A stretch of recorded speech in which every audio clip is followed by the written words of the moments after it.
ഇനി ഒരു അറിയിപ്പാണ് കേട്ടോ പറയാനായിട്ടുള്ളത്. ഈ വരുന്ന ഫെബ്രുവരി 6-ാം തീയതി ഗുരുവായൂർ ക്ഷേത്രം ഇടത്തരികത്ത് കാവിലമ്മയ്ക്ക് താലപ്പൊലിയാണ്, ദേവസ്വം താലപ്പൊലിയാണ് കേട്ടോ 6-ാം തീയതി ആഘോഷിക്കുന്നത്.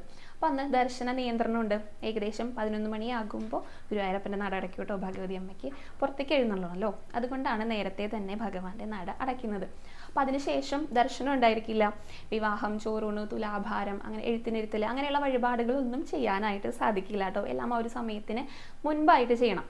പിന്നെ വൈകിട്ട്, അതായത് ഈ ചടങ്ങുകളൊക്കെ ശേഷം വൈകിട്ട് നട തുറന്നു കഴിഞ്ഞാൽ സാധാരണ പോലെ തന്നെയായിരിക്കും ദർശനം.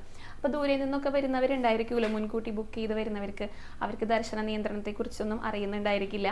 അപ്പോൾ ഈ ഒരു വീഡിയോ കാണുന്നവർ അതൊക്കെ മുൻകൂട്ടി കണ്ടുകൊണ്ട് ഈ ഒരു സമയത്ത് മാത്രമേ ദർശന നിയന്ത്രണം ഉണ്ടായിരിക്കുള്ളൂ കേട്ടോ. അപ്പോൾ അത് അറിഞ്ഞുകൊണ്ട് വരാനായിട്ടൊന്ന് ശ്രമിക്കുക. അതിനനുസരിച്ച് കാര്യങ്ങളൊക്കെ സജ്ജീകരിക്കുക കേട്ടോ.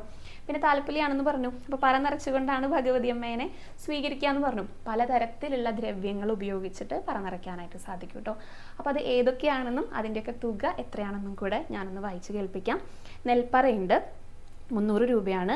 അരിപ്പറയ്ക്ക് 600, പൂപ്പറയ്ക്ക് 800, മലർപ്പറ 300, കുങ്കുമപ്പറ 2700, അവിൽപ്പറ 700, മഞ്ഞൾപ്പറ 4500. ഇത്രയും തരത്തിലുള്ള ദ്രവ്യങ്ങൾ ഉപയോഗിച്ചിട്ടാണ് പറ നിറയ്ക്കുക. അത് ഓരോ ഭക്തജനങ്ങളും അവരുടെ പ്രാർത്ഥനകൾ എങ്ങനെയാണോ അതിനനുസരിച്ച് നിങ്ങൾക്ക് ഇഷ്ടമുള്ള ദ്രവ്യം തിരഞ്ഞെടുക്കാം. അത് ഉപയോഗിച്ചിട്ട് പറ നിറച്ചുകൊണ്ട് ഭഗവതി അമ്മേനെ സ്വീകരിക്കുക കേട്ടോ.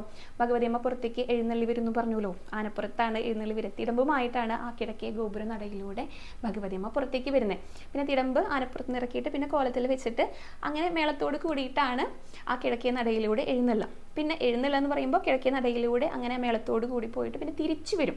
തിരിച്ചു വരുന്ന ആ ഒരു സമയത്താണ് ഭക്തജനങ്ങൾ പറയൊക്കെ നിറച്ചുകൊണ്ട് ഭഗവതി അമ്മേനെ സ്വീകരിക്കുന്നത് കേട്ടോ. അപ്പോൾ ഭഗവതി അമ്മയുടെ അനുഗ്രഹം നേടാനായിട്ട് ആ ഒരു ദിവസം വരണം എന്ന് ആഗ്രഹിക്കുന്നവർക്ക് തീർച്ചയായിട്ടും വരാം.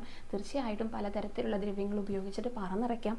ഭഗവതി അമ്മയുടെ അനുഗ്രഹം എല്ലാവർക്കും ഉണ്ടാകട്ടെ. അപ്പോൾ ഈ ഒരു ദർശന നിയന്ത്രണം എല്ലാവരും ഒരു അറിയിപ്പായിട്ട് എടുക്കണം എന്നും കൂടെ പറയാണ് കേട്ടോ.